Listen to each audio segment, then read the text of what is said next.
computer. Boom, Evan Zimmerman, welcome to Max Depth. So I just wanted to start with I found you after you're searching your name from an article I read. The article's title was Jeff Bezos News: Firm searching for immortality may set up lab in English Village. This article highlights that Amazon founders among numerous wealthy entrepreneurs, including Evan Zimmerman, to have collectively invested 230 million euros into Altos Labs. I just wanted to set the record straight that is not the same. I'm not talking to the same Evan Zimmerman. That is correct. The reporter of that story actually reached out to me to confirm. I do invest in some companies that are adjacent to that, and I actually have a startup in that space. But no, that isn't me. Although I've had a few people reach out about it, which is funny. That is funny. So I was gonna say, yeah. However, you're both entrepreneurs, investors, and biotech interested individuals. I was hoping you could share a little bit about yourself, what you're interested in, what has driven you to pursue that which you're interested in, and maybe what you see as most important to pursue. Yeah. So a little bit about my story. So when I was a teenager, I helped co-found a company called Mighty Mug. Mighty Mug ended up being really successful. It was something that I helped with on in college, and ended up, I'm still on the board of it.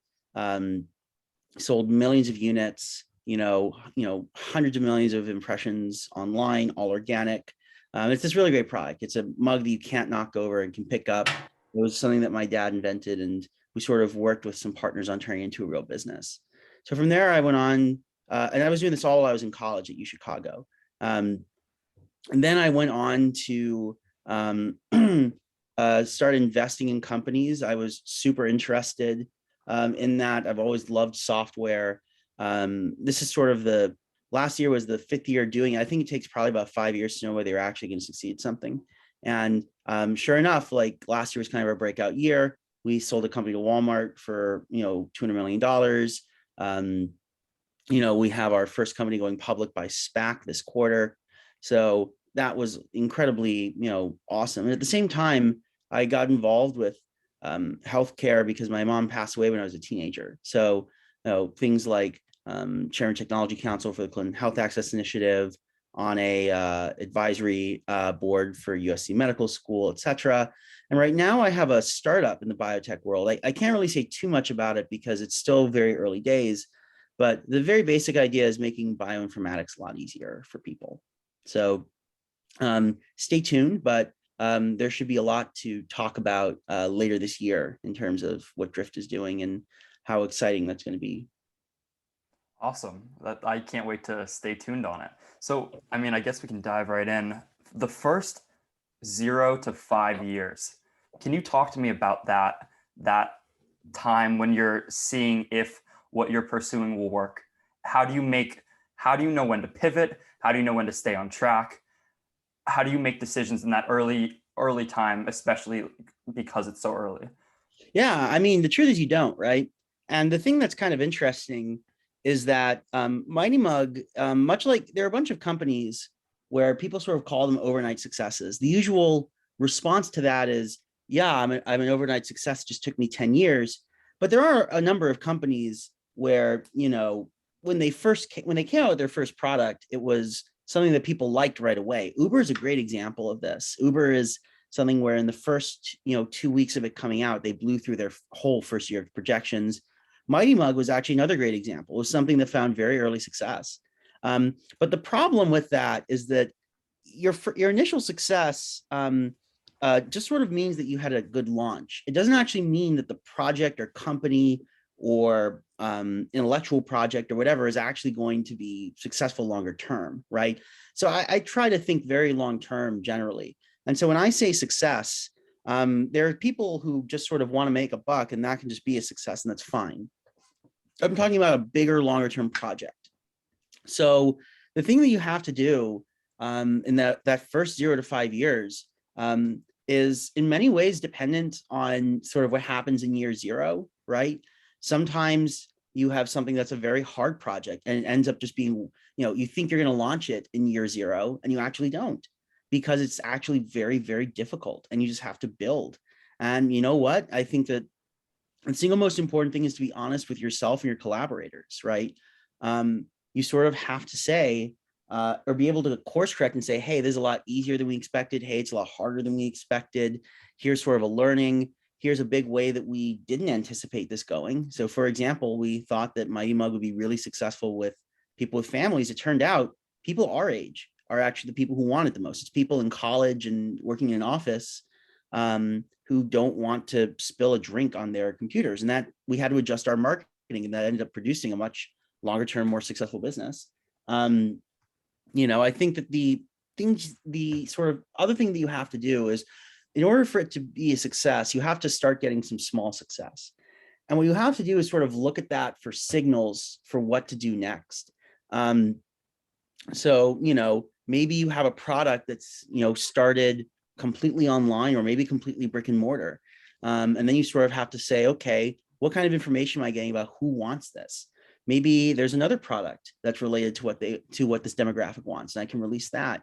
Maybe I can say, hey, my channel, I'm having a very weak output in this channel. I got to fix this, or this could tell me about a headwind that might be coming up. And that's super important.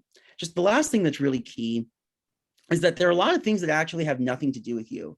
And I think that's actually like the most difficult thing for a lot of people to contemplate. And I'm sorry I'm talking about e-commerce so much. It's just that we initially talked, the first question was sort of about the background. I'm just trying to connect it to that. Don't worry, I have other things to talk about. But if you think about e-commerce, right? So, which is something that helped Mighty Mug very early on, there are a lot of people, startups that sold for $1 billion, like Dollar Shave Club. And they thought that they were geniuses in online marketing. And now they're having a really difficult time. Why? It's because there was this really big tailwind where in the early 2010s, a lot of social media and sort of standard Web 2 companies like Google really trying to get people to look at digital ads as a much more viable thing. They were trying to drive engagement. They were still figuring out their own platform. And you have to remember that at the time, digital advertising was growing, but it wasn't what it was today, right? Now digital advertising is the single largest category. Before it wasn't. And they were trying to grow that. So a lot of people were just getting insane conversion rates and really cheap cost per clicks. And it turned out that it had nothing to do with their marketing genius. It had nothing to do with how great the product is. It had to do with the fact that Facebook was underpricing its ads and people were still figuring out the algorithm. And so what ended up happening is that sort of in the mid 2010s, so starting around 2015, this changed and the cost per click started going up a lot. And there are a lot of businesses that overnight stopped being viable because they sort of got stuck on that train. And so the thing is that like the people who are really smarter were actually looking at this from the beginning, right? They were saying, wow, my cost per clicks are really low. I imagine that this is not going to stay. And so they started thinking about what are the things that we can do to build recurring revenues, what are the things that we can do to increase our basket size on average. And, those are the people who today, and by the way, they also started thinking about accessing other channels. Like, my favorite example of this is Quip, right? First of all, Quip has a genius model because they have you pay $50 up front for something that's a subscription. And so they get recurring revenue from you, but they get you to pay, you subsidize their cost per click, right? And they're a toothbrush company. And the other thing that was really smart is that they saw this coming, right? The increased cost per click. And so they started having these, you wouldn't call them booths, but, featured sections and targets and stuff. And a lot of people were like, hey, why are you doing this? That you're reducing your visibility into your customers. You are going into a more expensive channel. And they turned out to have the last laugh because cost per clicks went up a lot and they had more experience in multi-channel acquisition. So they thought ahead and looked at this macro factor. And so I think that there are macro factors all over, right? Like, if you're doing software, there's this huge, massive tailwind, which is that AWS is good. It functions, people accept it. And the cost has continued to go down a lot, which is also boosted by this tailwind in semiconductors. And so, what happens if this thing that's been happening for 40 years stops happening? Things that have been happening for 40 years stop happening all the time. There are all kinds of tailwinds like that. In San Francisco, which is where I am right now, they're starting to deal with that tailwind. The Bay Area has been benefiting from basically technology, producing tons of benefits for the city, basically without thinking about it, because people wanted to be near each other. And now with the rise of remote work and really just a huge elevation in quality of life issues, stemming partially from the pandemic, a lot of people are leaving. And so the city of San Francisco has this thing that they were able to count on for 40 years, and it's stopping overnight. So if things that have been happening for 40 years can stop overnight and stop happening overnight all the time, then think about how many things have been happening for just 5 years or 10 years that could happen overnight and stop. And that's, I think, something that's very important that people don't think about. You're seeing it with the stock market right now. With these really low interest rates that are starting to go up, you're seeing multiple compression, you're seeing changes in the value of discounted cash flows, and you're seeing very technical changes. And you're seeing all these people who it's like, wow, maybe, it's obviously you can't figure out when it's going to change, but this thing that's been going on for 10 years could change overnight, like many other things that have been happening for 10 years. And that's a really important thing to think about. You have to be very careful with trying to time these macro factors, because they're usually hard to predict and very much out of your control. But, I do think that once you get to a certain scale or trajectory, at the beginning, you sort of are just trying to take risks and minimize them. And because you have limited resources, you're kind of hitching your cart to a small number of horses by necessity. But once you no longer have to, then you definitely want to try and think about that. And that's part of how you go to an actual success, to something that exists, regardless of, various headwinds or tailwinds that may, hurt you from time to time. So you're a big fan of data analysis. It's evident from your speaking. And reading. So how do you, yeah. So how do you, I guess, balance like looking at long-term data? You were talking, from what I heard, you were talking about patience. Like in that first 0 to 5 years, you have to be patient, because a lot of these people are in it for the short-term money. So is it your love of the journey that allows you to cultivate that patience to be able to stay with a company long term? Is it the vision of, if this succeeds, I will be able to create a better world for a large number of people? How do you cultivate the discipline to stay when things get chaotic? Yeah. Or when there are macro circumstances that are outside of your control? Yeah, I mean, there are two things I want to say about that. Please.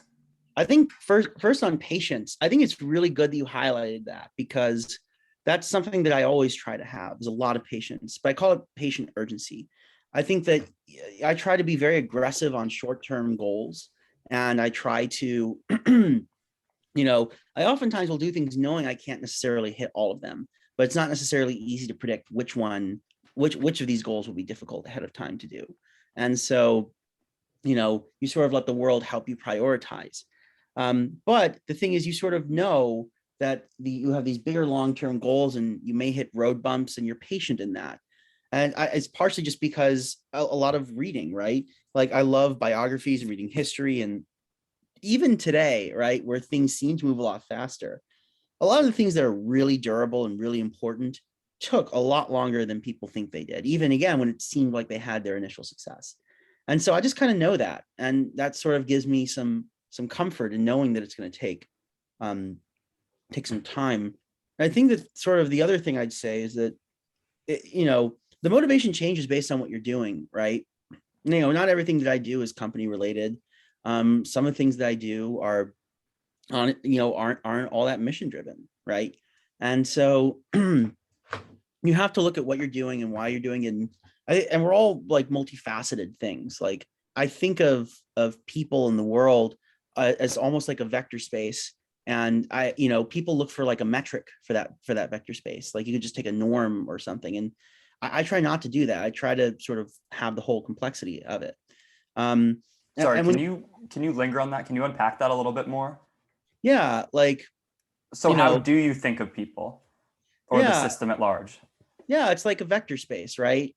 That's how I think about it. Is, so often people try to reduce someone to a scalar or some kind of summary statistic, right? They'll try to say, they'll try to put you in a box. They'll try to say you are this, and they'll try to make some aspect of you your identity for that moment, right? Like when you have a job at your company, you're going to have a title, and for a lot of people, that's going to be what and who you are. And there are all kinds of things like that, right? Like even when you go to your clubs, right, in college, you're going to have a bunch of people are going to try to look at the clubs that you're in and average them out, and they'll say, oh, this guy was in like, two policy clubs and just one culture club. This guy's clearly a politics guy or whatever, which I'm sure at Georgetown you probably get a lot. So, I try not to think of it that way. I think those are ways to sort of summarize and deal with the complexity of the world, right? We're trying to make sense of things and compare things.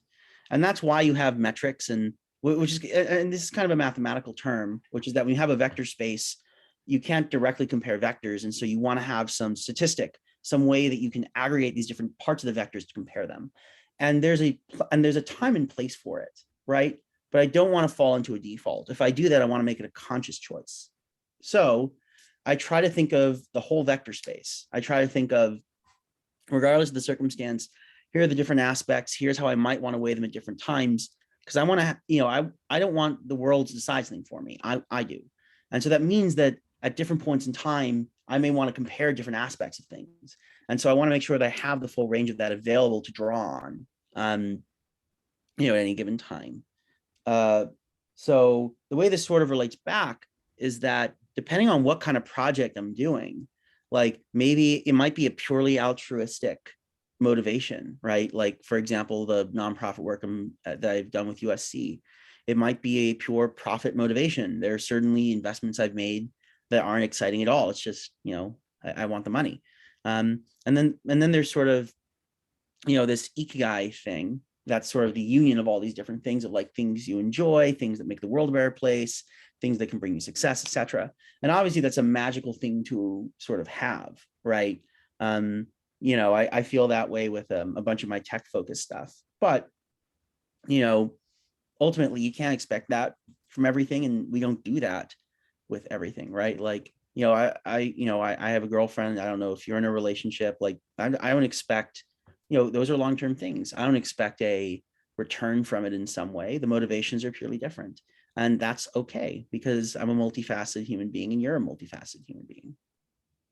I think I needed to hear that, because I think that like when I was thinking about investing in the future, or like partnering with a company or pursuing anything, I kind of thought that it needed, every instance of a company I was going to partner with needed to feel like that magical union of all the things coming together, when it doesn't.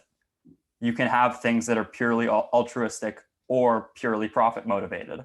They don't need to all be something you're deeply passionate about that also is a great business decision that also helps the world. You can kind of segment those up. I definitely think so. And it's not all the time, but I think that that's okay, right? Also because things change, and no one's perfect, and even our views of things that we've done over time may change. So I think that the idea that you're always going to be in that ikigai perfection is, it's unrealistic, and it's unfair to expect that of anyone, right? Like even this idea is like part of like one of the things that's so ikigai is like this that's sort of like a Venn diagram. It has more circles, and you're trying to be in the absolute center. One of those circles makes the world a better place. And like our perspective of the things that make the world a better place have changed over time, right? Like think about, a lot of entertainment.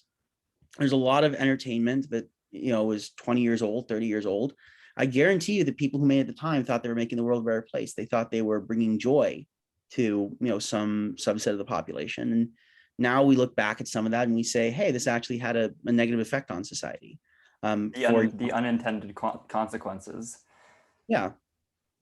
Yeah, the internal combustion engine. You thought it was a great way to move people from one place to another, when it's also the best way to put greenhouse gases into the atmosphere. Yeah. I like that. Yeah, it's just it happens. So, I do try to do things that I think I'll be proud of a long time from now, but I can't have an expectation that I'm going to perfectly do that. I think that's again something that I needed to hear, that not everything you do have. I mean, because I feel like it can be your ideal of perfection can be like almost debilitating and can stop you from going after the good because you're so obsessed with the perfect. It's like for so long I didn't put stuff out because I didn't think it was good enough. When really, if I was just putting it out consistently, I would have gotten better along the way and would have maybe gotten to that perfect faster. Well, I think you also are at a little bit of a disadvantage here in that you're going to an elite university right now, right? Um, and the things that you were trained to do to get in there, as well as the environment that you're in now that you are there, is one that is constantly focused around minimizing flaws because it's so difficult to get in.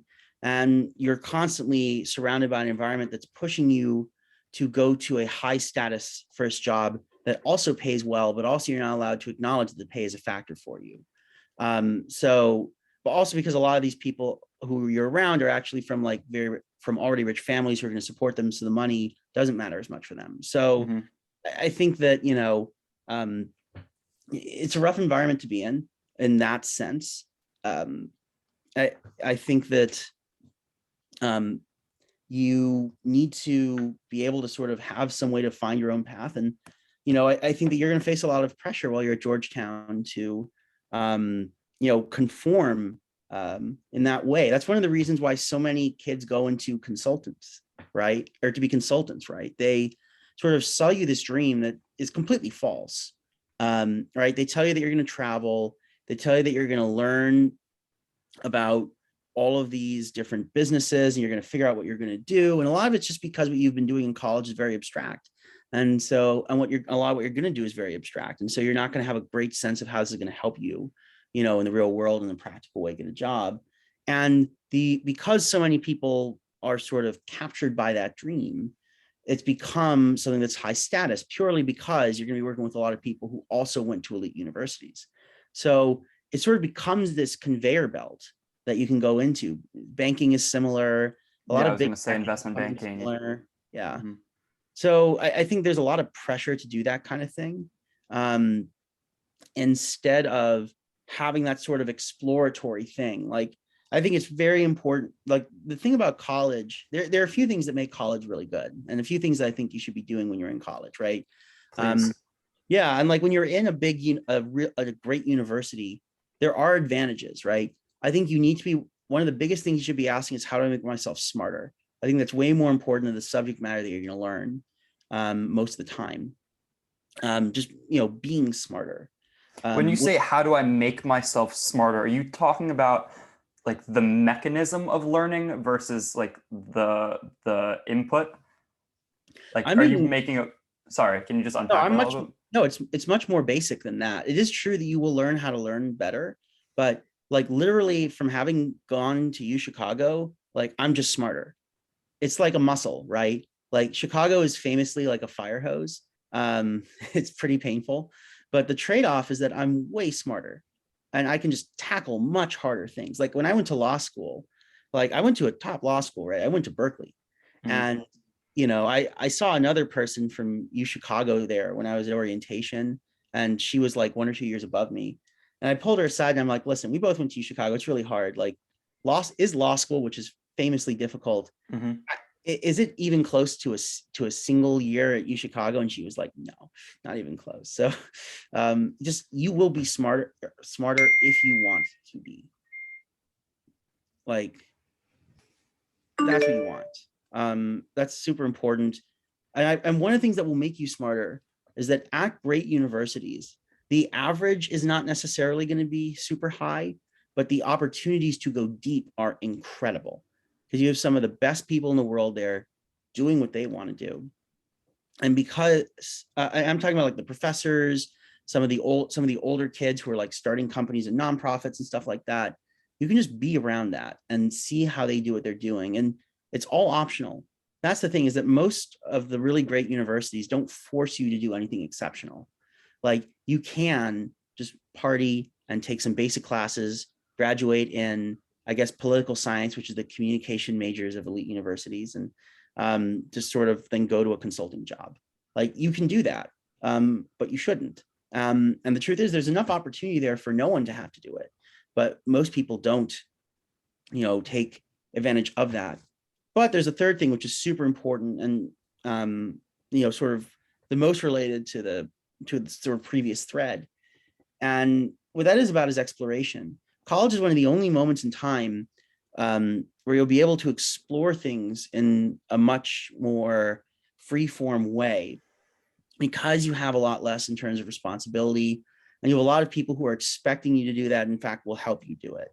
A lot of, you'd be surprised how many office hours you go to and you're the only guy there, and professors will be happy to help you explore your interests and even just talk about things not related to the class, like your career.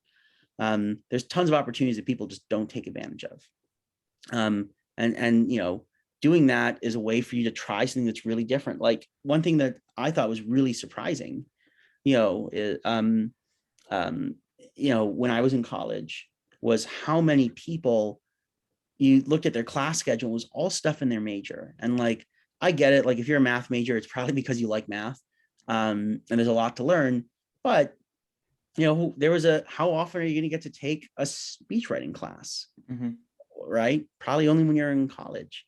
How often are you going to get to learn about, the history of World War II from, from one of the world's leading political theorists? Probably just while you're, at insert University X.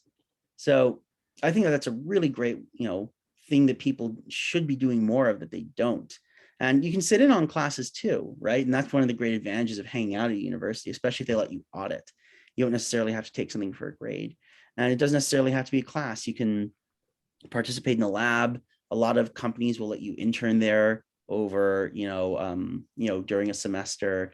Like, you can do a lot of stuff. Taking opportunities, seeing as many perspectives as you can. I love it. I wanted to circle back to, in the face of a society and culture that kind of perpetuates, I guess, conformity and perfection, how do you build a company with, at its root, a motto of failure is okay and failure is the way through, if you believe that's the case? Well, I think that there's different kinds of failure. As a startup, there is an extent to which failure is not an option because you don't have free cash flow. But I think what you have to do is sort of have ways to have smaller failures, right? I think that's a really key part of it. Is I do think that, like, failure sometimes gets fetishized now. And it's not like failure is a good thing. Like, failing sucks. What it is that experimentation is okay. You want to have controlled failure, right? So what you want to do is you want to say, hey, like, if you think about the example of like a grade or a performance review, right? Like, if you were a C student, that wouldn't be that great. But if you took a really hard class and then you even failed it, that's like a controlled failure. That's okay. You tried something really hard. There was a purpose for doing it. You learned something about yourself and about others. I had a class that I took that I was failing so hard, I dropped out of it in like the first 2 weeks, right? Like, I can't tell you how many campaigns we've had where, we spent 10 grand and it didn't work, but it's a controlled failure, right? Like, we tried something, it didn't work, and that's okay, and we can move on. And look, sometimes you're going to have to make big strategic decisions, and those are going to be wrong too. Sometimes, and you do have to have accountability. And sometimes it really isn't okay. You have to judge that partially based on the outcome of what happens. But sometimes it still is okay. Sometimes you have to go back and say the process that we followed was really good. Sometimes, for example, you have a macro factor that comes up and it's just, you had the bad luck of the draw. Just to, call back to something that we mentioned earlier. So it's very context dependent. And part of it, of course, I just want to mention, is just leading by example, right? I've, even with my startup, which I've mentioned, I've fallen on my face so many times in front of my employees. And I think that makes them feel more comfortable saying when they've had an issue too. That's cool. That's super cool. Yeah, I love that. That was a super thoughtful response. Well, I guess I wanted to talk to you about like when you're investing in the early. So pose that. Were you only able to get decent deal flow once you like after you founded Mighty Mug, after you kind of like had a little bit of a name and had some like the connections you made off of that? Like in the position I'm in, like if I'm interested in looking at cool early stage companies, getting access to good deal flow seems like far away from my reach. Is that like only possible just being connected with the right people? I mean, I would say it depends on what you're trying to do. I mean, you know, I can't comment on before and after Mighty Mug because I didn't start investing until after Mighty Mug, but Mm-hmm. I can definitely say that my deal flow has gotten better since last year when we had our exits, right? Like, we're viewed as a much more serious investor because we were right. And we have actual cash returns, which most VCs don't have. And not only that, cash returns that give us a better return profile than a lot of investors. And we have a bunch of companies that haven't gone public yet that we invested in that are doing really well. So the thing is that if you want to just sort of look savvy, show that you can pick them well. I mean, there are a lot of ways to do that, right? You can go on to a platform like Forge Global and EquityZen. You can go on AngelList. Obviously, you have to be an accredited investor to get on these platforms. But when you're really young, there are a lot of ways that you can, show that you're working on something really great and stake it without necessarily having to plop down money. You can invest time. You can, for example, have a blog post where you only talk about or newsletter where you only talk about companies that you think are amazing, and you do a deep dive. And you know what? People actually are more likely to notice that than you think. And one last thing is that you actually, by virtue of being at a university, have access to a deal flow that a lot of people struggle to get, which is college students. A lot of really great companies were started by students, people who were, including, by the way, grad students. So, and the people who have best access to that aren't even the big funds who have ambassadors. They're actually students. That's one of the reasons why they have these scout programs. So you always want to look at the leverage that you have. And so are you likely to invest in the next Facebook, which, by the way, was launched while Mark Zuckerberg was still at Harvard? I don't really know about that, but can you get some early wins that show that you're able to do the best with what you've got? Yeah, absolutely. I don't know if they still do this for you, but when I was applying to college, but I'm not obsessed with college. You're just in college, so I'm trying to bring up a lot of relevant things. So when I was in college, when you applied, one of the important factors for the higher end universities was, did you take the most difficult course load available at your school? Yep. This was an important way of accounting for the fact that a lot of schools like mine were small. And so I may have applied only taking 6 APs, and another student may have applied taking 10, but I took 6 out of the 6 available, and that guy took 10 out of the 14 available. Mm-hmm. And so, it's a way of accounting for the disparity of opportunity. And I think that's an important thing too. I think a lot of college students like basically see like the Mark Zuckerbergs and worry that they'll be judged on that yardstick, but it's not true. Like something that a lot of junior people fail to understand is that senior people, the senior people who are not shitty, I should say, there are shitty senior people, mm-hmm. but the non-shitty senior people will all know how to adjust for the opportunities and outcomes you should expect for someone who's very junior, right? That, if you want to go into venture, for example, no one's going to say, oh man, this guy didn't angel invest in Flexport. What an idiot. No one's going to say that. But if you are able to say, hey, I was able to scout out the 20 startups that were started at my university while I was a college student. I was able to get more than half of them to talk to me. One of them even let me intern for them. And here are the memos, by the way, that I wrote for every single one, given that I had some, don't have like access to like a Bloomberg terminal or whatever, or I guess it wouldn't be a Bloomberg terminal, but the equivalent thing like PitchBook, they'll be impressed. They'll say, wow, look at what you did with what you had. Imagine if you are on our platform and working with our people who would be coaching you and making you more seasoned. Imagine what you'll be like in 3 years, right? You want to look at where people are going, not where they are today. And that's a very, very important skill. And that's something that most people will do at least somewhat.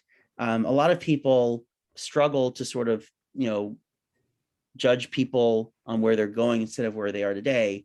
But most reasonable senior people can do it at least a little bit. Great. I love it. Smart, calculated risks. And not only taking those opportunities and like talking to those firms, but also advertising it in a thoughtful way that like both like helps your own career and that is like actually beneficial in more than one way to yourself. I like that. And this is like a while back when you were talking about like in the face of all the complexity of the world, we have to kind of, when you were talking about putting people in boxes, and you at the beginning before we started recording, you were talking about models in which you think like kind of it's best to be, or it helps a student to be like models that help. I was wondering if like you could say like in this world of infinite complexity, are there some models that you use generally? Because we have to like take representations and abstract things, and maybe that's too general, but I think you have to do it or else it's just too complicated and too much to all take in. You have to use like pillars and put things in boxes in a way. Is there a strategy you use or a way of thinking about how to make sense of the world that is more thoughtful than maybe you have in the past, or more thoughtful than the way you think other people think about it? Not to put other people down. Yeah, I mean, I think there are a lot of them. I mean, I've already talked about some of them. I think that being okay and trying to introduce variance into your life is a good thing. I think that there's a lot of a lot of civilization is actually about reducing variance. And I mean, there are good and bad reasons for this. But sometimes introducing some variance, if you can stomach the risk and endure the potential losses, is a good thing to do. And this gets back to the idea again of calculated risks. Although your calculations might be wrong, and that's sort of a meta problem that you have to think about. I think about the world a lot in terms of probabilities. I think that in terms of like there being uncertainty about being distributions of outcomes, trying to understand what that distribution might look like and acting based on that information. I think there's somewhat of a general theme here of like multidimensionality, right? Like, thinking about distributions instead of point estimates, thinking about, vector spaces instead of just thinking about norms. I think that's somewhat of a general theme, but of course, this comes to the cost that sometimes it can be a little more complicated. And sometimes you just would like to just get to a simple answer. So that's another thing to think about as well. I just have a ton of these. I would say one that I've been thinking about recently is that I've been doing a lot of management lately with the startup, and I've been thinking a lot about how everyone is kind of who they are, and sort of how to balance meeting them where they are with helping them get growth. Because everyone has a personality. No one's ever going to be perfect. By the way, yourself included. And you have to think about how you're going to deal with that, because you're going to be giving people feedback. You're going to be giving them tasks. There are things that have to be done. And some people may be more or less equipped than others. Some people, maybe this is a growth opportunity for them. They're not the best person to have it, but it'll be really good for them. Maybe you have to manage them a certain way or set up certain exercises for them. Like,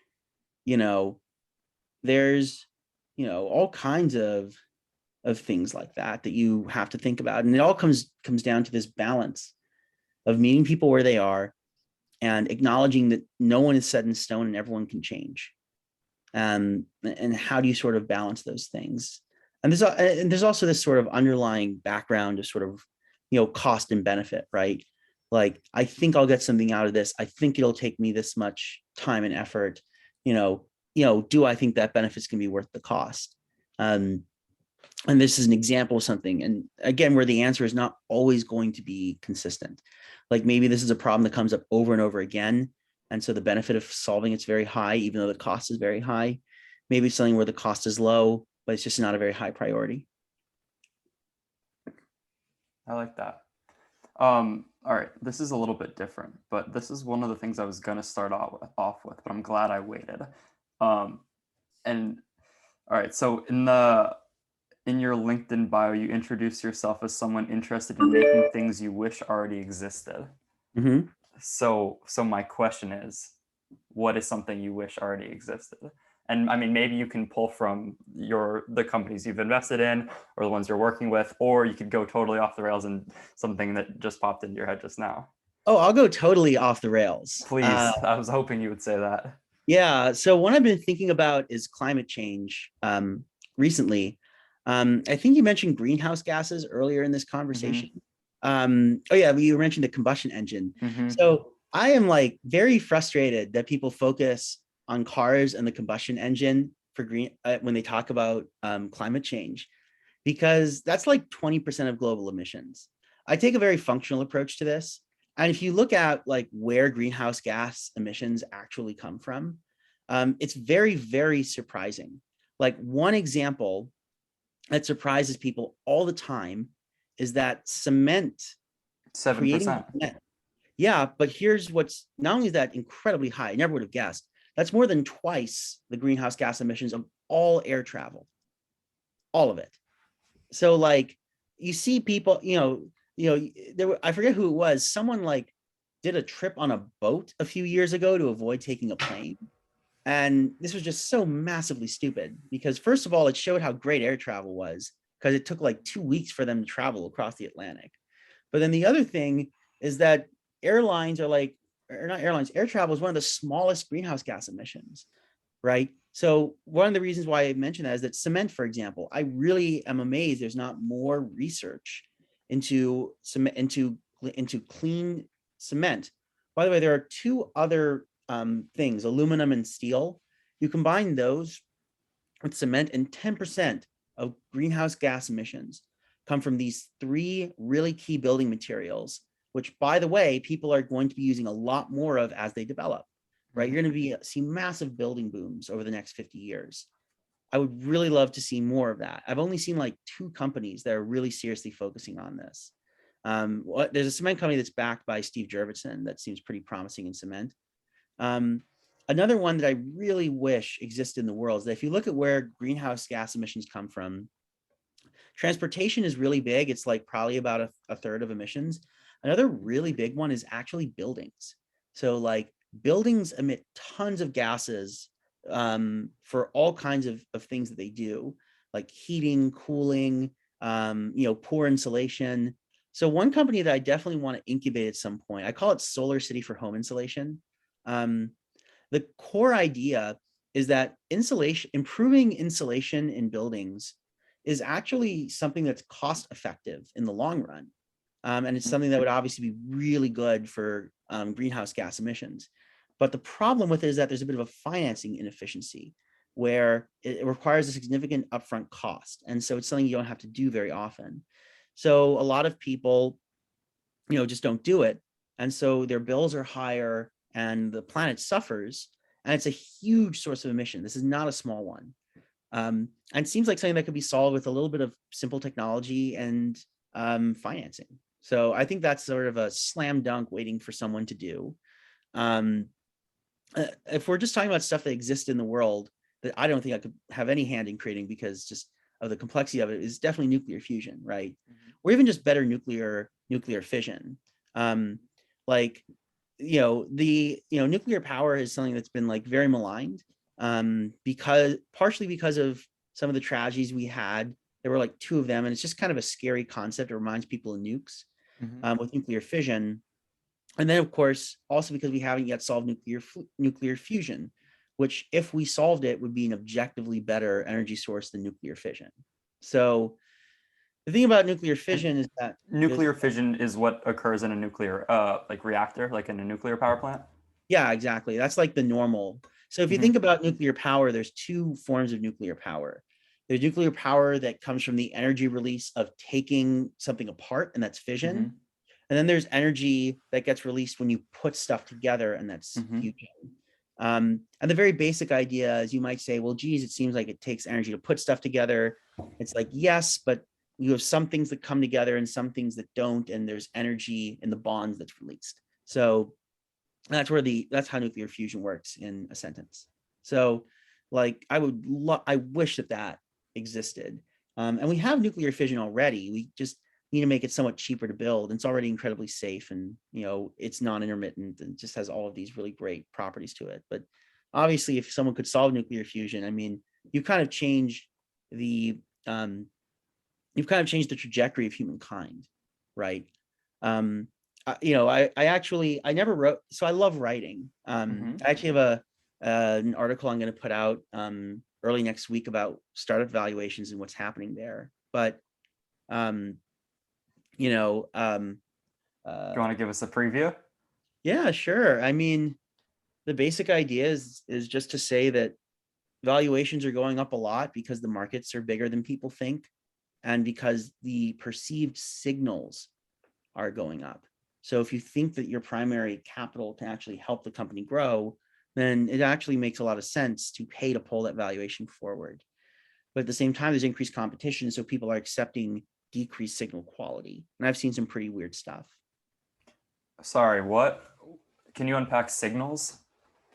Yeah, like for example, if I have an open core company, right, I'll have an open source project. I may have contributors or people who are using it, and that's an advanced signal as to my company, right? Like at this point, we know how open core companies work. We know that if you have a lot of community, that you can monetize it, and it's not the hardest thing in the world to monetize an existing community. So that's a signal, right? Mm-hmm. That's in advance of your revenue, and that might justify a revenue multiple that otherwise would make no sense. So um, yeah, the but um, um, I, I think that I was going somewhere with this about a blog post I was going to write, but never No, mind. that's great. That's great. Well, can I ask you about something? This is on behalf of my dad. Sure. He has this idea that if you just put a fan in a car. I mean, I know this isn't transportation. You said isn't like the biggest problem, but Sure. do you think it's feasible? I don't know from an ed if you have like any engineering background or Mhm. if you just put a fan in the front of a car and you use the energy created from that fan from power, could that keep the car going forever? That's his question, my dad's question on behalf. Yeah. Well, unfortunately, it takes energy to keep the fan going. So, and there's loss from things like friction. So, it's the same way of saying, can you have a perpetual motion machine? So, I think the answer to that is no.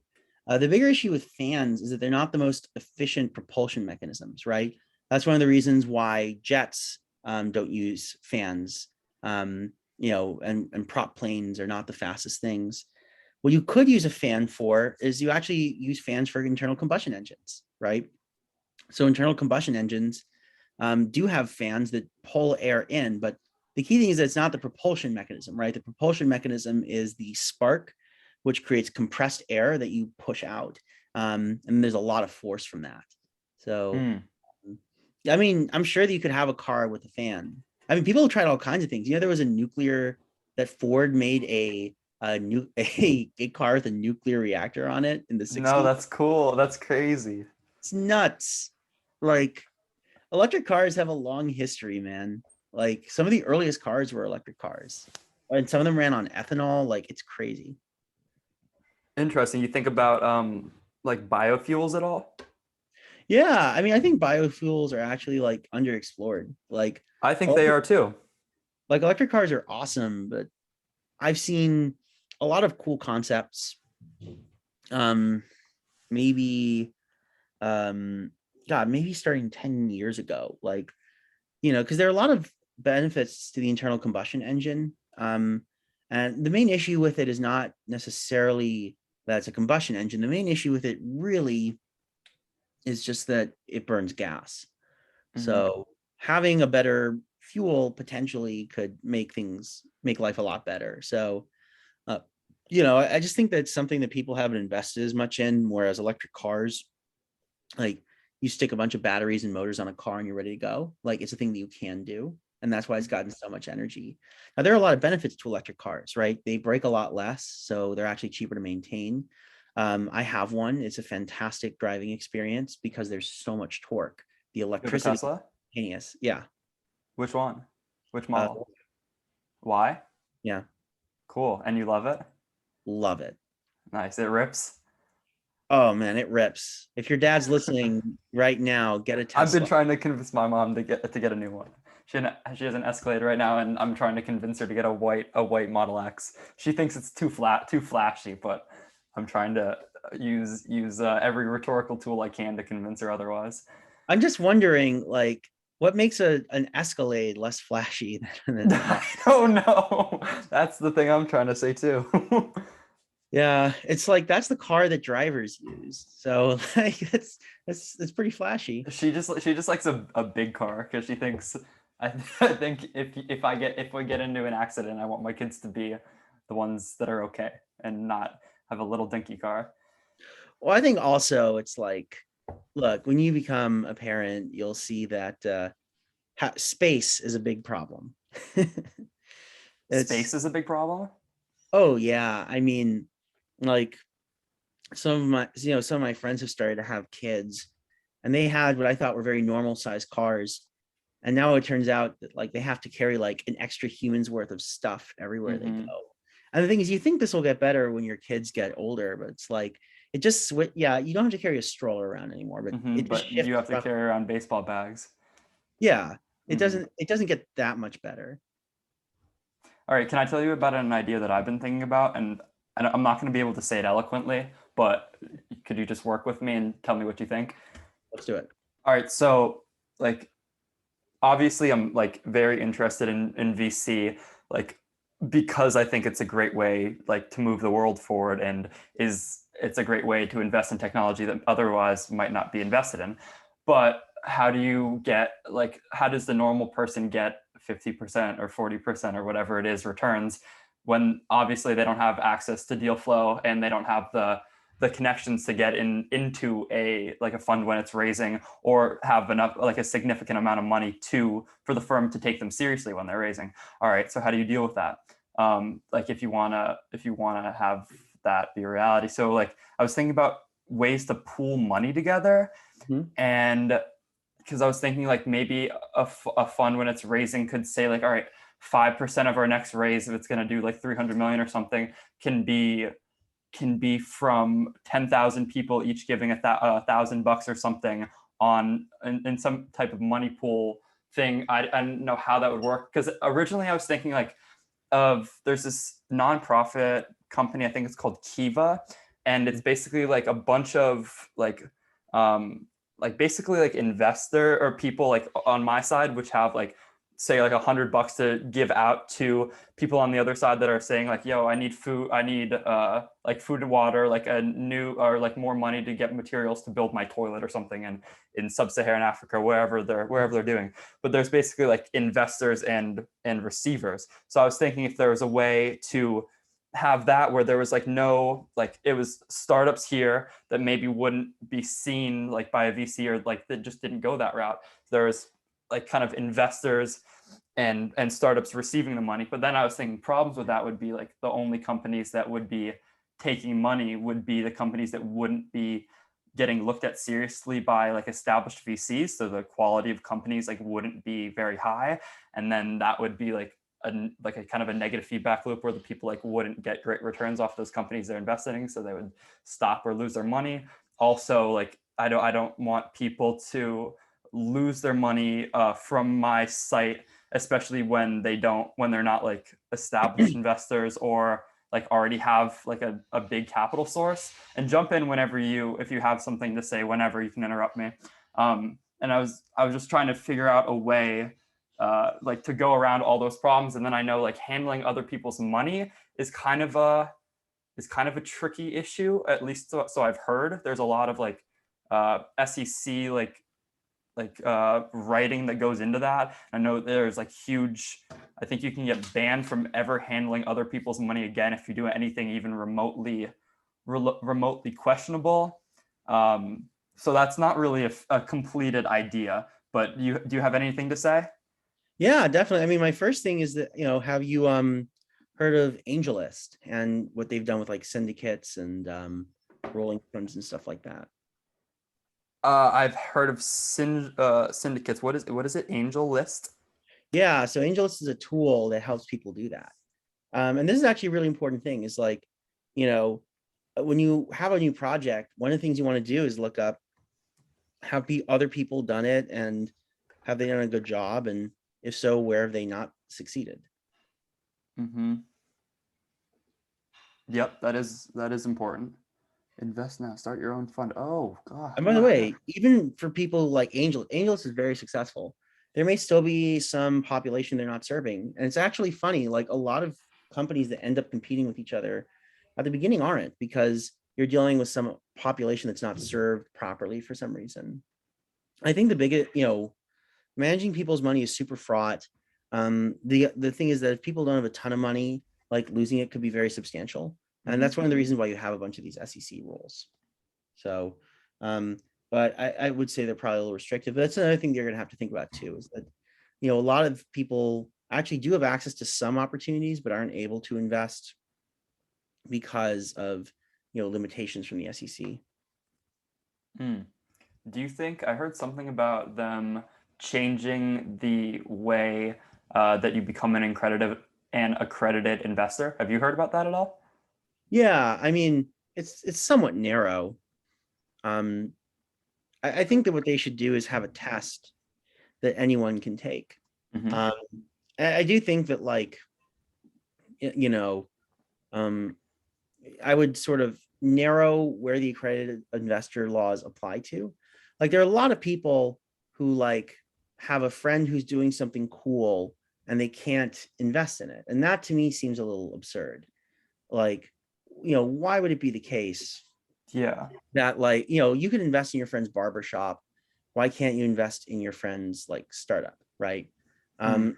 um the other sort of thing to think about um is like accredited investor rules are based on the assumption that, like, if you have a bunch of money, you're smart.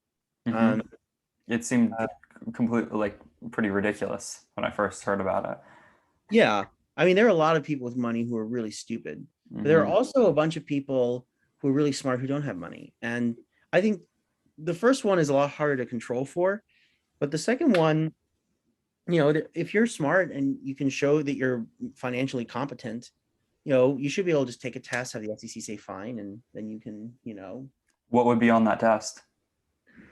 you know, I think some basics just about finance, and really just some stuff about probability, showing that you're, numerate, and can understand concepts of success and failure, and, probability, because that's really what a lot of this is about. Is like, a lot of people don't understand what a 50-50 means, um, and if you may think, I can be somewhat libertarian about this, and so I can sometimes feel like, honestly, it's people's, money to lose. It's their it's theirs. But Mm-hmm. even if you don't want to take that view and have somewhat of a consumer protection view, right? Like, a lot of where people fail is not necessarily that the business is a bad idea, because a lot of people really, like, don't want to invest in something wild. Right? A lot of them want to invest in a project that seems like it makes sense to them, or it's something that's local with someone they know. Mm-hmm. Like, a lot of times what they really want to see it, or are worried about, is like someone who doesn't understand what, you know 70% chance of losing your money means. Like, it means you are likely to use your money, like you should consider it lost already. Mm-hmm. So, I think that's a really key thing. And the internet has actually somewhat changed it. Like, I do think that, with crowdfunding, it should be a little more restrictive, just because on the internet it's so easy to have a scam that goes out and, um, goes to rubes, and then they never see their money again, and now they have a hard time paying for, maybe their medicine, like Mm-hmm. that.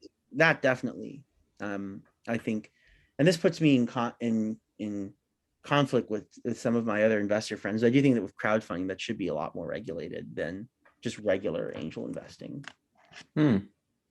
Interesting take. Cool. Let's see. Where do you think we're going? That's the thing that came to my head just now. Take that however you want. But do you see any major changes happening in the world that you think that you have an interesting take on? Do you think? I mean, we were talking about like the distribution of like where greenhouse gases goes that you think are like kind of not underrepresented, but just like underrated. Do you have any hot takes on where we're going in the future? Things that you're particularly interested in that you don't think enough people are interested in, where you think more money should be put, if you have changes in how you think things should be run that that you think are unlikely, but that would maybe help, that you could just spitball. I don't know. Yeah, I mean, I have a lot of those. I mean, some of them are somewhat conventional, right? Like, you have like, things like a lot of manufacturing is going to be moving out of China. And there are a lot of, I think that one thing that is an interesting implication is that it's not going to be all in one centralized country. And they're not all going to be as business friendly as China has been. And that's, I think, actually an underappreciated factor. I think the US is really seeing the strain of its system of government. Really, part of it is just that like the Constitution is old and there should be some updates. Some of it is just that it didn't work the way the founders intended, and we've never actually really grappled with that. This is one of the funny things you learn in law school, is that there are a lot of assumptions the founders had that were just completely off. We just never really changed it. And we're sort of dealing with some of those consequences now. Sorry, what were those assumptions? What was their view of what would happen, and then what happened? I mean, there's a lot. Like, I'll give you Sorry. one of the really big ones. Great. Or I'll give you two. One of them is that in the Federalist Papers, they were very afraid of a legislature that would have control over the executive. And they spent a lot, and they had a whole Federalist paper explaining why this wouldn't be the case. And it turned out that not just in the US, but actually in most circumstances, the executive actually has more power over the legislature. And this turned out to be something that was incorrect on their part. Another one that's really big is that it was designed, our Constitution was designed because they didn't like parties. The only other modern model they had was Parliament in the UK, which was based on what they called factions. And they really didn't like that. And so they're really trying to penalize that from happening. It turns out that parties are actually like a fundamental organizing unit in democracies. Mm-hmm.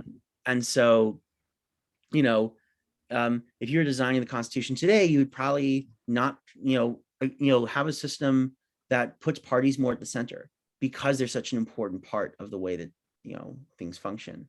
Almost like an inevitable part. And I feel like it's not even just for like in democracies, it's even wider. Like there's like a fundamental force that says like that it's a more conservative force, like saying like that the way we have things now is good. It's working well.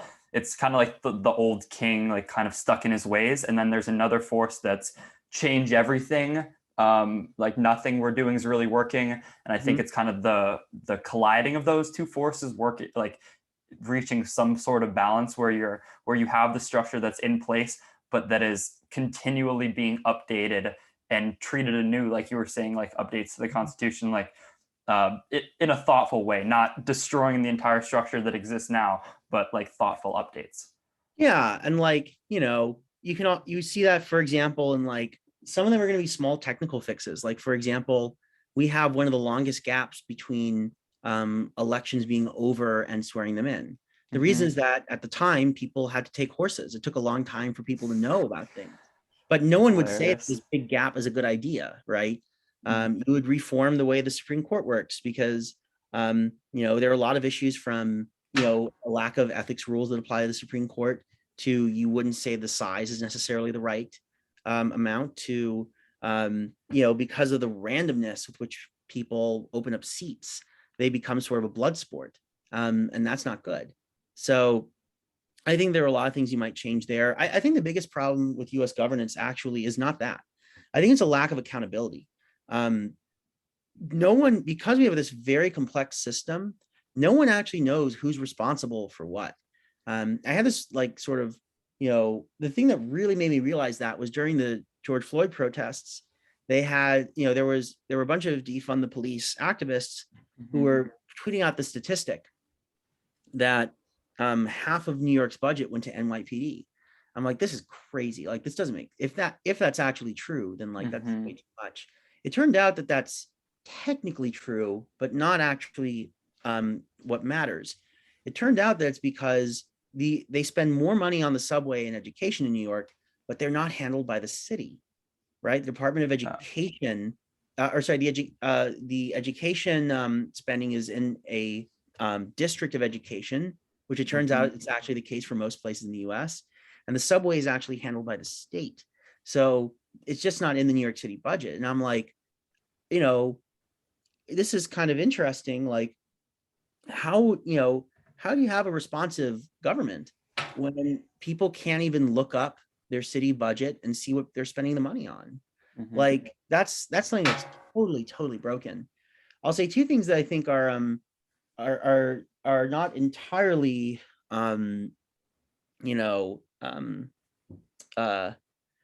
talked about, is I think that we haven't dealt with the idea that climate change is going to be a bigger part, an unavoidable part of our conversation. Because like we are starting to experience it, and it seems like it's actually going to be fires before it's going to be flooding, and that's something that can affect a lot of people in a lot of places. The droughts. Yeah, and that's a huge thing. I think the other thing we haven't grappled with is, this whole thing about companies that deal with data sort of hitting their natural peak. It's not going to happen. We are still in the early days.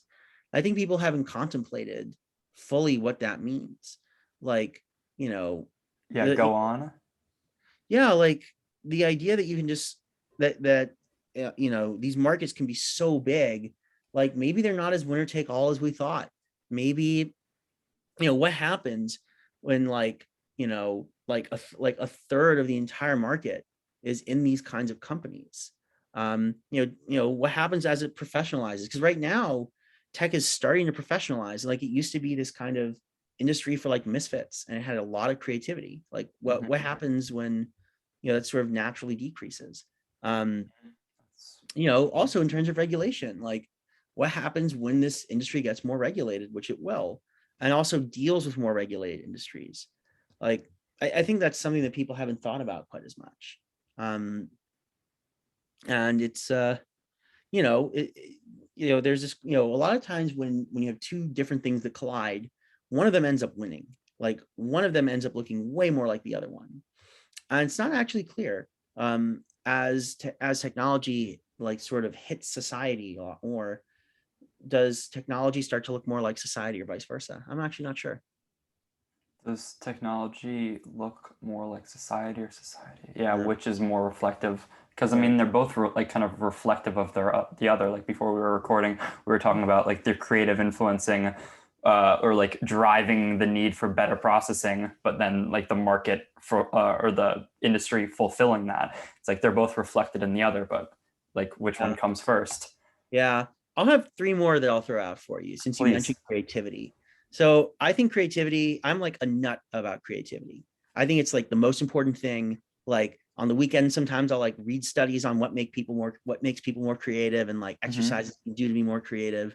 Like, I'm sure we could have a whole podcast just on that. Oh, I definitely want to do a podcast where I want to do my own like newsletter / podcast at some point. I just don't have the time to manage that. But if I do, I promise you that one of the episodes is going to be, I have a few people who I like who've done a lot of work on this. I'm just going to call one of them and we're just literally going to talk about creativity. Another really important one is focus. There's this book that people have really started to like called Range, and I love Range. But I also love focus. And I think that we sort of lost the idea of focus. And I think that the way that you sort of reconcile this is that it's focus on different things. But I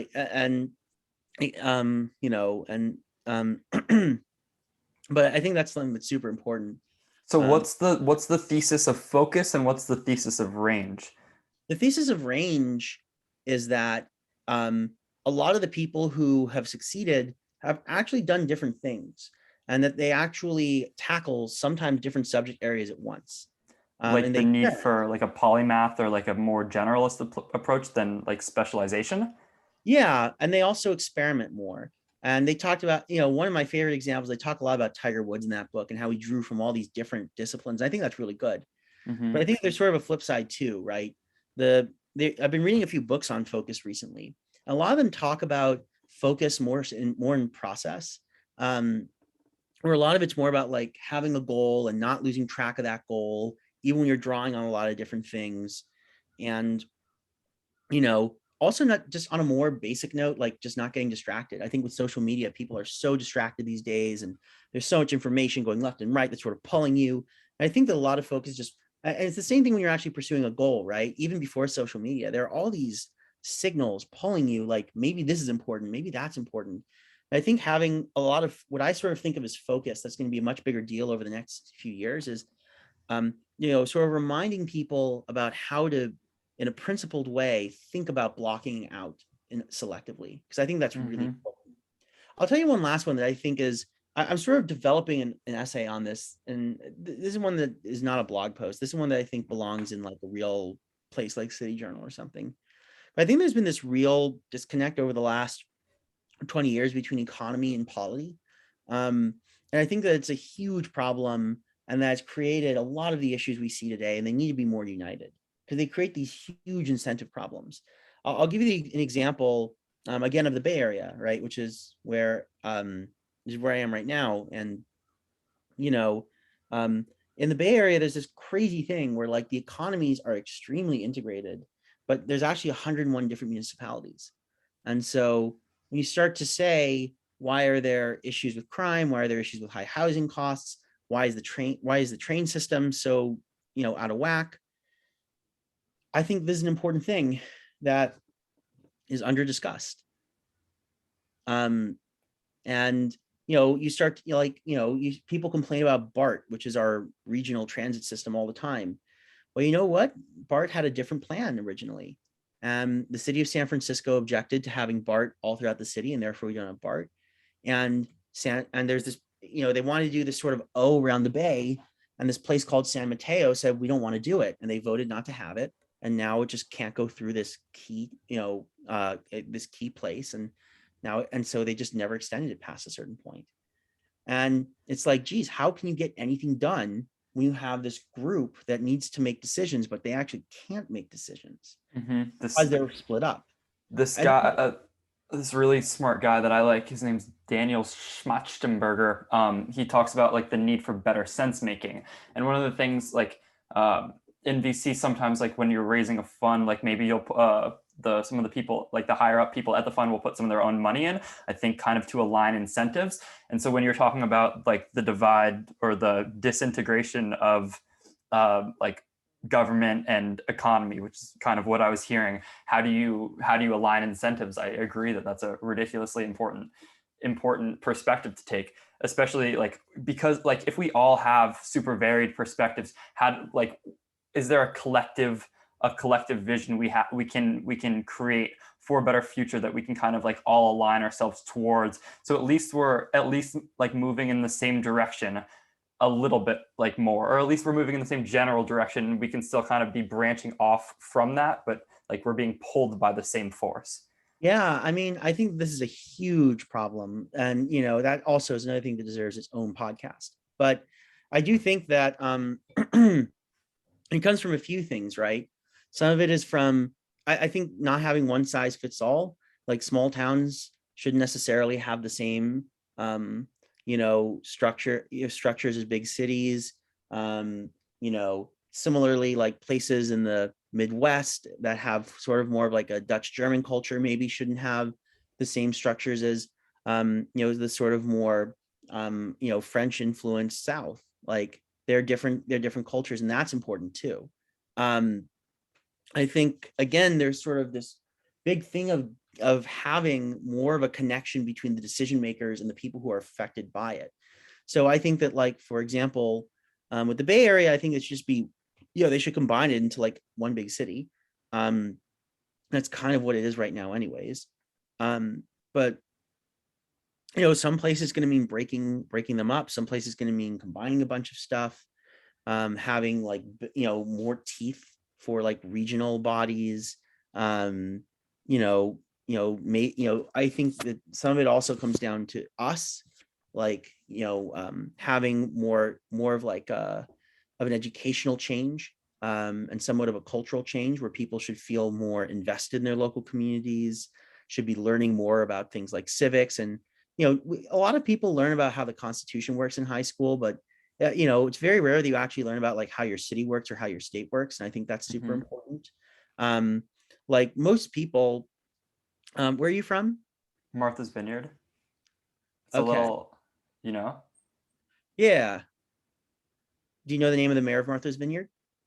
I think I could say maybe, yeah, but that's the point. Do you know the name That's of the your point. governor? Yeah, that's the point that I don't. Yeah, but my guess for sure is that you know the name of your senator, right? Mm-hmm. Probably, yeah. It was, what do we have?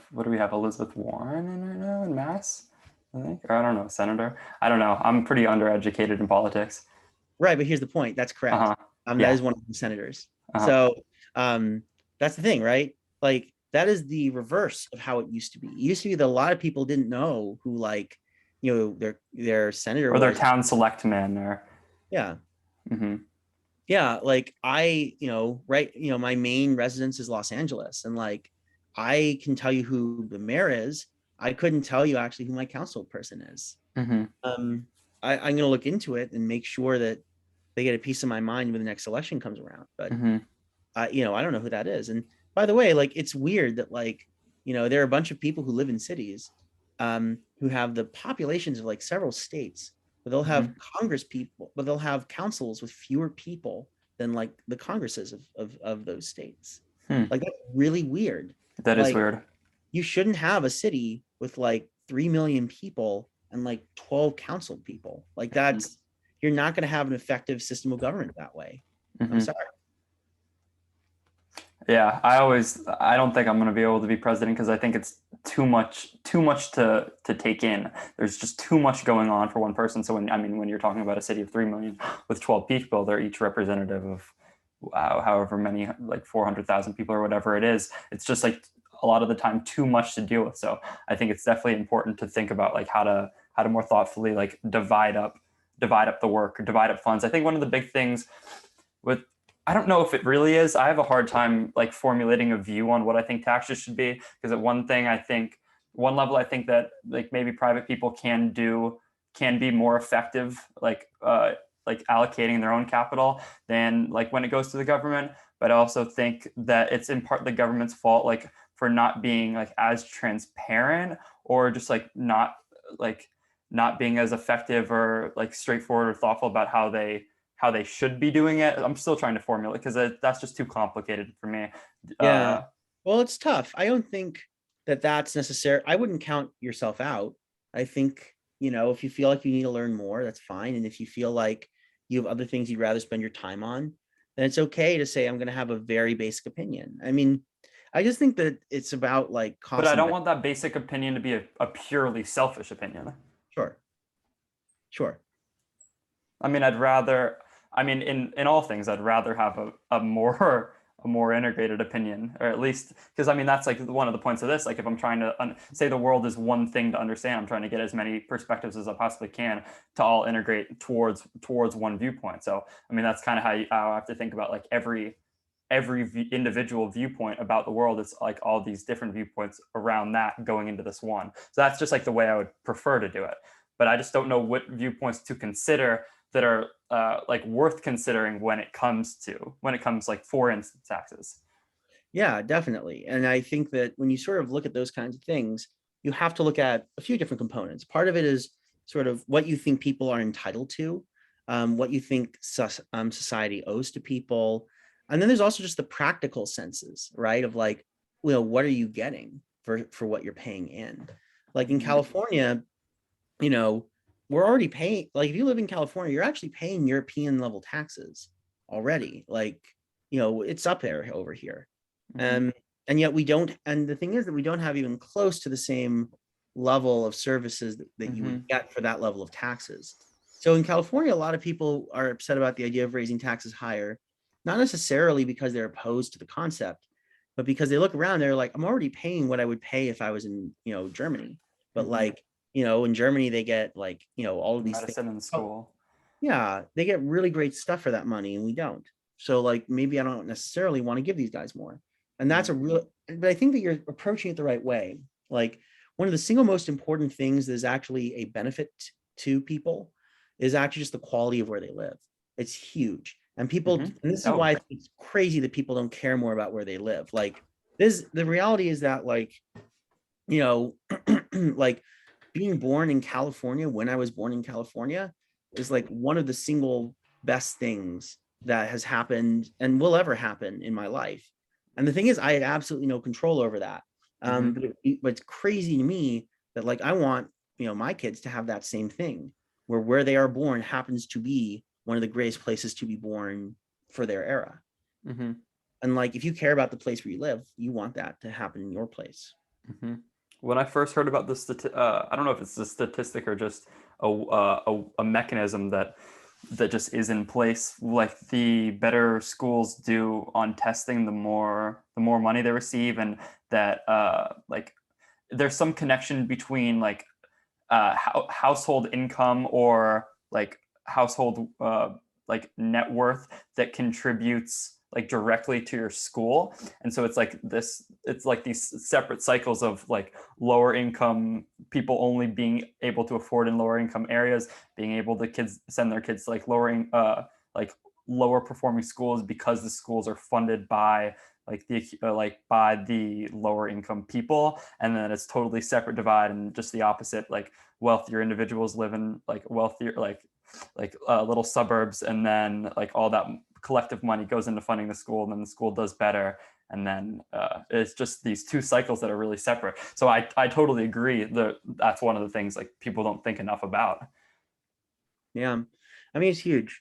Um, and I think that Also, just the fact that you're thankful for that is great. yeah, and it sounds like you're thankful too. And I think that Well, you thankfulness is a have to be. part of life. I mean, if you have like any sense in the world, if you don't acknowledge at least once a day that like this is the most ridiculously lucky time to be living in, like what are you doing? Like Yeah. in terms of medicine, technology, quality of life. For I mean, obviously, I think about it for myself, like, but even for like most people, like there's some lady was she was like complaining about like the 1%, complaining about the 1% in America, but it's or like 1% of people. But then the counter was like, lady, do you understand like that you're in the top 1% of people like in the world? And she just had no perspective, like totally dumbfounded her. She like got stuck in her tracks because she never had that perspective, like to take the big picture and think about like how grateful she should be in for the position she's in, because like she's not getting exposed to all that. Yeah. No, I mean it's absolutely true. That's like one of the things you were saying, like two of the things I took away from this conversation was just like an emphasis on focus and patience. Like I think if you ask me now like what my superpowers would be, like in a somewhat practical sense, I might go with patience and focus. Yeah. I think that's important, but I think there's one last thing I would hope to emphasize, which is again, creativity and hearing from a lot of different sources. Mm-hmm. Like I actually, it's kind of funny that we talked so much about focus because being interdisciplinary is actually a huge part of my life. Mm-hmm. I love pulling from all these different areas, and I you think know, it's the best way to do it. yeah. So I would just add that, like, I don't know what summarizing word you might use for that, but I would just add that too. Yeah, whatever pulling from as many different, because that's like part of the reason why I love this podcast and why I'm having so difficult of a time finding like a target audience for this, because I'm interested in so many things. Like it's not just a philosophy podcast, it's not just a business tech podcast. Like the range of things we've covered today is difficult to put like in a specific category. Like I would love your advice on how you think I if there's any advice you have on like going forward with this, like maybe marketing it or like what you think it is, because I'm interested in so many things. Like the main thesis is learn as much as you possibly can, and you will be able to operate and act better in the world because of it. Oh, definitely. I mean, I would say, first of all, you want to think about distribution promotion. I'm sure that Georgetown would love to promote this. I'm sure Spotify, if you had Georgetown promoting it, would love to promote it. And you might even be able to get resources for things like art. Obviously, social media is part of it as well, like distribution. That's really huge. I think having a one sentence way that people can define you is important, but I don't think it necessarily has to be like a category. Like my favorite podcast is Tyler Cowen, and his whole thing is that everyone is extremely different. So, you can do stuff like that. I just think that people need to be able to have a sense of at least a little bit like what to expect. And as long as they have that concept and you have a little bit of muscle behind you, are you the next Joe Rogan? I don't know about that, but could you have like a substantial podcast that's interesting to people? Absolutely. And one last thing is you might want to think about alternate distribution mechanisms. Like maybe you have like Yeah, when you say distribution, can you talk to me more about that? Yeah, you just need ways that people hear about you. I mean, that's essential. So maybe it's a newsletter, maybe it's Twitter. It depends a lot on which audience you want to reach. Maybe That's still what I'm trying to figure out, and I don't know. Like it's for interested, it's for curious students at heart, just trying to hear more perspectives. how about students? Like, why not just start with, I want half of the people at Georgetown to be talking about my podcast releases. Oh, by the way, the cadence is really important. The podcasts that do well really do tend to have a regular cadence, so like every other week. But again, Oh, like you mean cadence, like cadence of output, yeah. So that's really, regularity of output? yeah, that's predictable. So Okay. like I think every other week is probably fine for but I would just say like, how can I get everyone or half of the people at Georgetown to be listening to my podcast when it comes out every other week? Or maybe Georgetown's the wrong metric. Maybe it's, I want half of the people at colleges in DC in it. That, or 10%. Just start, you get the idea. Because that's something that's authentic to you, right? You're interested in the world. You're coming at this from a student's perspective. So that's a thing that you could start with. Yeah, when you said cadence, I thought you were talking about. I thought you were like the tone of your words. What emotion do you think when you hear max depth, what emotion do you want to have like be triggered in the person saying it or hearing it? That's what I thought you meant eventually, but I understand what you mean now. Yeah. I think they're both Yeah. important to consider, though. They're definitely both important to consider. And yeah, I would just be, again, just think about what you can offer that no one else can offer, right? Like, I'm a student. I'm trying to figure out, what's going on in the world. I think other students would love to hear about it too. And, I think a lot, especially if you can get Georgetown to support it a little bit, like, there are a lot of really great alums who would probably love to sit on for, an hour, just sort of, and as long as you come in prepared, they'll be happy to tell you about their life. Yeah, that's kind of what I've been trying to do. I've been going through the LinkedIn pages of Georgetown and like going through the alum and kind of just like reaching out to them like on there. But it's difficult to even like think about what guests to get because I don't know. I want someone to have like a conversation that we had like super interdisciplinary versus like if I'm it's hard to tell who is like that. Like the people that'll try it out, because like you may be surprised. Like, just because some guy works in a certain job doesn't mean that they don't have a lot of interests. I would also say one thing that you might do is if they agree to be on, you might sort of reach out like a week ahead of time and say, hey, I want to, we're trying to make this super interdisciplinary. Like, what are some of your other intellectual interests? And then you can also give some examples. Like one guy had a career in X, but he actually was really interested in, and then there's something unusual and different, or stuff like that. And from there, that'll encourage people to be weird. But look, you're going to have some, to some extent, it's just, you can't really predict it. And you just got to see how they react in real time. Awesome. Well, yeah, I thought that was fantastic. You got anything else you want to talk about or explore? I had a really awesome time talking to you, and I feel like I learned a ton. Thanks. I had a great time too. I actually have to jump at this point, but Great. I had a lot of fun. I think you're a really, really nice guy, and I hope that we stay in touch. I look forward to your podcast being one of the big hits. Thank you so much. I appreciate that. I definitely would love to stay connected with you, especially like since our interests seem to be at least remotely aligned, and I'm going out into this world. I would love that. That would be awesome. Yeah, I'm around. Awesome, cool. Well, we'll stay in touch. Thank you so much for doing this. I appreciate that. And you're okay that I post this on YouTube and Apple Podcasts and Spotify and everything? Yeah, do your thing. Tag me on Awesome. Twitter. Awesome. Cool. Thank you so much. I really appreciate it. It was really nice meeting you. Great meeting you too. Thank you, man.